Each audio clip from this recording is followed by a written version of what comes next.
Meus irmãos, minhas irmãs, meus inscritos, minhas inscritas, continuação da Carta dos Apóstolos, capítulo 2. O Espírito gera a igreja. Quando chegou o dia de Pentecoste, todos estavam reunidos no mesmo lugar. De repente veio do céu um barulho, como o sopro de um forte vendaval, e encheu a casa onde eles se encontravam. Apareceram então umas como línguas de fogo, que se espalharam e foram pousar sobre cada um deles. Todos ficaram repletos de Espírito Santo e começaram a falar em outras línguas, conforme o Espírito lhes concedia que falassem. Acontece que em Jerusalém moravam judeus devotos de todas as nações do mundo. Quando ouviram o barulho, todos se reuniram e ficaram confusos, pois cada um ouvia na sua própria língua os discípulos falarem. Espantados e surpresos diziam: esses homens que estão falando não são todos galileus? Como é que cada um de nós se ouve em sua própria língua materna?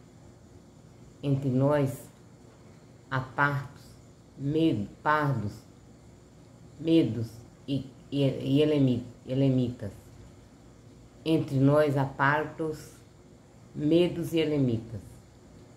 Gente da Mesopotâmia, da Judéia e da Capadócia, do Ponto e da Ásia, da Frígia e da Pontifília, do Egito e da região da Líbia, vizinha de Cirene.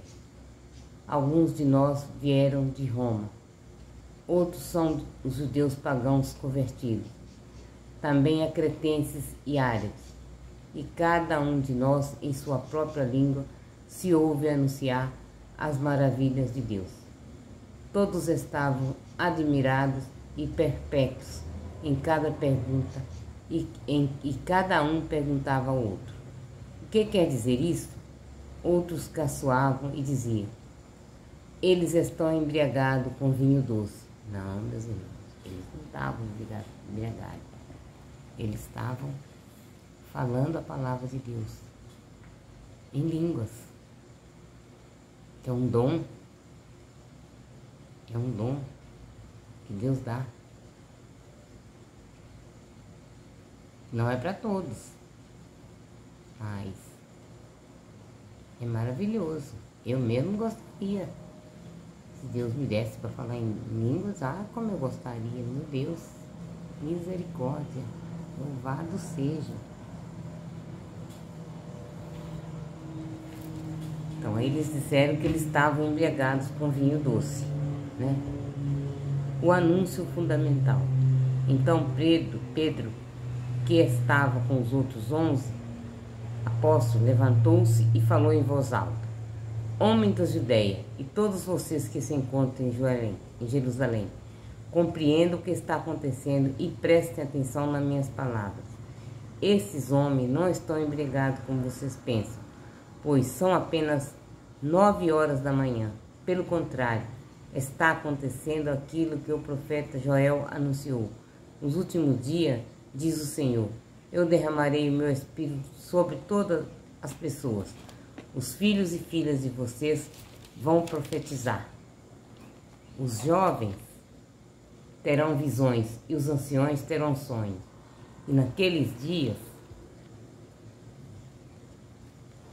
derramarei o meu espírito também sobre meus servos e servas, e eles profetizarão.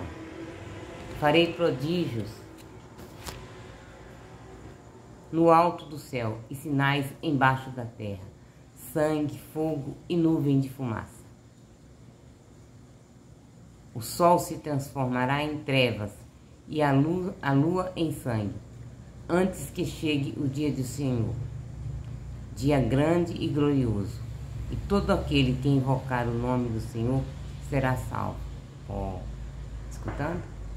Todo aquele que invocar o nome do Senhor. Por isso que a gente eu falo, a gente tem que vigiar, para nós irmos entrar pela porta estreita, meus irmãos. nós irmos morar com nosso pai. Homens de Israel, escutem essas palavras. Jesus de Nazaré foi um homem que Deus confiou entre vocês, realizando por meio dele os milagres, prodígios e sinais que vocês bem conhecem. E depois, com sua vontade e presciência, permitiu que Jesus lhe fosse entregue e vocês, através dos ímpios, o mataram, pregando-o na cruz. Depois, porém, ressuscitou Jesus, libertando-o das cadeias da morte, porque não era possível que ele a dominasse, que ela o dominasse. De fato, Davi assim falou a respeito de Jesus: eu via sempre o Senhor diante de mim, porque ele está à minha direita, para que eu não vacile. Por isso meu coração se alegra, minha língua exulta e minha carne repousa com esperança, porque não me abandonarás na região do morto, nem permitirás que teu santo conheça a corrupção. Tu me ensinastes os caminhos da vida, e me encherá de alegria na tua presença. Irmãos, quanto ao patriarca Davi, permitam que eu lhes diga com franqueza: ele morreu, foi sepultado e seu túmulo está entre nós até hoje. Mas ele era profeta e sabia que Deus lhe havia jurado solenemente fazer com que um descendente seu lhe sucedesse no trono. Por isso, previu a ressurreição de Cristo e falou: ele não foi abandonado na região dos mortos, e a sua carne não conheceu a corrupção. Depois, Deus ressuscitou a esse Jesus, e nós todos somos testemunha disto. Senhor, claro que somos. Ele foi exaltado à direita de Deus, recebeu do Pai o Espírito prometido e o derramou. E é o que vocês estão vendo e ouvindo. De fato, Davi não subiu ao céu, mas falou: o Senhor disse ao meu Senhor: sente-se à minha direita, até que eu faça de seus inimigos um lugar para apoiar os seus pés. Que todo o povo de Israel fique sabendo que, com certeza, que Deus tornou Senhor e Cristo, aquele Jesus que vocês crucificaram. O anúncio ressuscita a conversão. Quando ouviram isto, todos ficaram de coração aflito e perguntaram a Pedro e aos seus discípulos: irmãos, que devemos fazer? Pedro respondeu: arrependam-se e cada um de vocês seja batizado em nome de Jesus Cristo, para o perdão dos pecados. Depois vocês receberão o Pai, o dom do Espírito Santo. Depois vocês receberão do Pai o dom do Espírito Santo. Pois a promessa é um favor de vocês e de seus filhos, e para todos aqueles que estão longe, todos aqueles que o Senhor nosso Deus chamar, com muitas palavras. Pedro lhes dava testemunho e exortava, dizendo: salvam-se dessa gente corrompida. Os que acolheram a palavra de Pedro receberam o batismo, e nesse dia uniram-se a ele cerca de 3.000 pessoas. Primeiro retrato da comunidade. Eram perseverantes em ouvir o ensinamento dos apóstolos, na comunhão fraterna, no partir do pão e nas orações. E em todos eles havia temor, por causa dos numerosos prodígios e sinais que os apóstolos realizaram. Todos os que abraçaram a fé eram unidos e colocavam em comum todas as coisas, vendiam suas propriedades, seus bens e repartiam dinheiro entre todos, conforme a necessidade de cada um.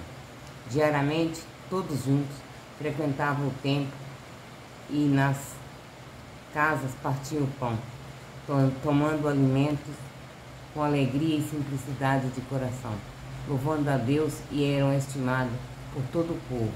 E a cada dia o Senhor acrescentava à comunidade outras pessoas iam aceitando a salvação. E outras pessoas iam aceitando a salvação. Pois é, meus irmãos, nós precisamos aceitar a salvação também. Nós queremos ser salvos.